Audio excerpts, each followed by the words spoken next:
ગુજરાત રાજ્યના માન્ય રાજ્યપાલ શ્રી આચાર્ય દેવવ્રતજીએ 15મી વિધાનસભાના 7મા સત્રનું આહવાન કર્યું છે.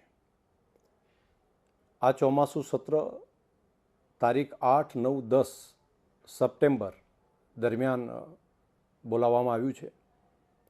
ગુજરાત વિધાનસભાએ જેની અંદર માન્ય ધારાસભ્યશ્રીઓ પ્રશ્નો પણ પૂછી શકે તે માટે આજથી કરી અને તારીખ 18, 19, 20 ઓગસ્ટ સુધી તેઓ પોતાના પ્રશ્નો ડાયરેક્ટ પણ નોટિસ આપી શકશે અને અહીંયા આવીને પ્રત્યક્ષ રીતે પણ દાખલ કરી શકશે. તો એક ઓનલાઈન તેમજ પ્રત્યક્ષ આપવાની બંને પદ્ધતિ ચાલુ રહેશે. ખાસ કરીને 3 દિવસ દરમિયાન સરકારી કામકાજમાં જીએસટી સુધારા વિધેયક તેમજ ફેક્ટરી એક્ટ સુધારા વિધેયક આ બંનેના જે વટહુકમ છે તે અંગે પણ વિધાનસભામાં રજૂ થશે. તે સિવાય પણ જો સરકાર પાસે કોઈ બાકીનું કામકાજ હશે તો એ પણ જ્યારે રજૂ થશે ત્યારે આગળ લેવામાં આવશે.